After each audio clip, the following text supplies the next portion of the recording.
कहते हैं। मैं अभी के सवाल पर आ रहा हूं कि क्या सुब्रत रॉय सहारा इस तरह का, मैं सुब्रत रॉय सहारा का जो सेबी और केस हो रहा है उसमें क्या मामला है नहीं है उसमें मैं नहीं जाना चाहता हूं। हमारा कोई उसमें इंटरेस्ट नहीं है। वो सेबी जाने, सुप्रीम कोर्ट जाने, सहारा जाने, पैसे का क्या लेन देन है, नहीं है, सही है, गलत है, ये उनका मामला, मैं उस पर नहीं पढ़ना चाहता।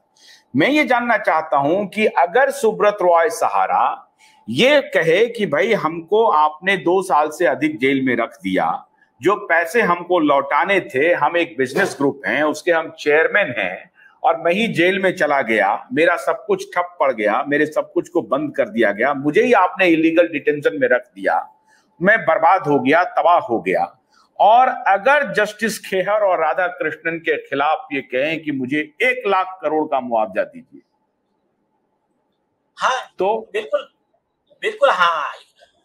और मैं तो कहता हूं उससे ज्यादा मिलना चाहिए। और ये मेरे वर्ड नहीं है, मैं आपको लॉ बता रहा हूं। देखिए, सुप्रीम कोर्ट के रिटायर्ड जज टीबी सावंत, उनका टाइम्स नाउ ने आधा घंटे के लिए फोटो दिखा दिया। करप्शन का चार्ज था दूसरे जज पे, इनका आधा घंटे के लिए फोटो गलती से दिखा दिया, बाद में हटा भी दिया। तो पुनः सिविल जब कोर्ट में वो गए, बोले मेरा बदनामी हो गया, माना नहीं हो गया, ऐसा हो गया, वैसा हो गया। कोर्ट ने ऑर्डर किया 100 करोड़ रुपए का डिक्री।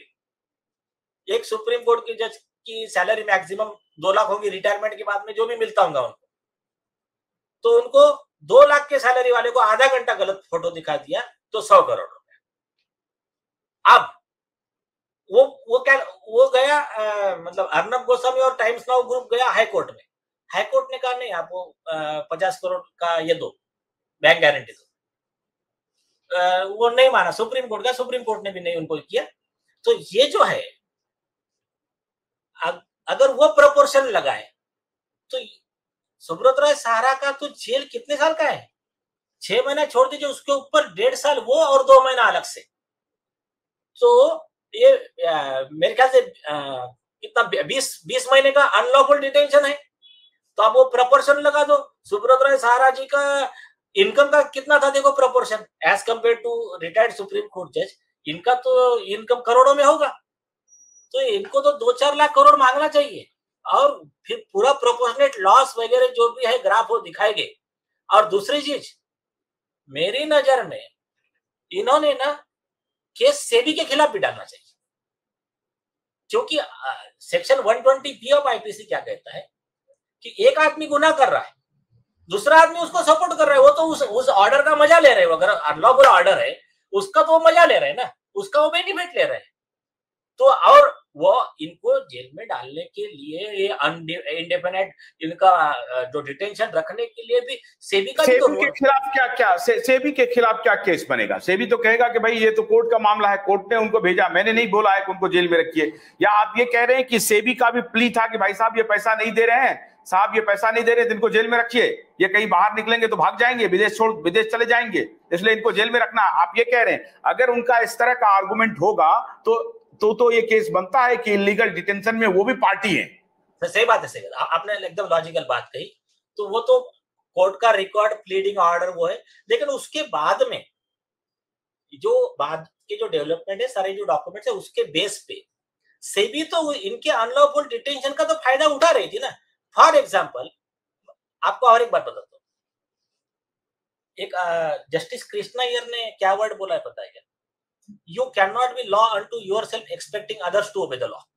यही बात ऑफिशियल लिक्विडेटर में भी है और नंदिनी सतपथी में भी है। 2008 का सुप्रीम कोर्ट का जजमेंट है कि तुम अपने आप में लॉ नहीं हो, दूसरों को बोलोगे तुम लॉ फॉलो करो, खुद ही लॉ फॉलो नहीं करोगे। तो एक दूसरा क्या है कि स्टेट बैंक ऑफ त्रावणकोर में सुप्रीम कोर्ट कहता है कि जज has to apply the correct law even if it is not raised by the party. उस पार्टी ने वो लॉ रेज नहीं किया, तब भी कोर्ट को करेक्ट लॉ अप्लाई करना है, क्योंकि जज को लॉ मालूम होना ये बेसिक क्राइटेरिया। उसके बगैर जज कैसा बनेगा? उसको लॉ ही नहीं मालूम और जज बन गया, यहाँ तो ट्रेजेडी हो, तो चीफ जस्टिस ऑफ इंडिया भी बन गए। तो ये एक प्रॉब्लम है। तीसरा चीज क्या है कि फॉर एग्जाम्पल 2 वकील है, 2 पार्टी है, एक पार्टी का वकील सरकारी वकील है, एक पार्टी कॉमन मैन। उसका वकील है नहीं है।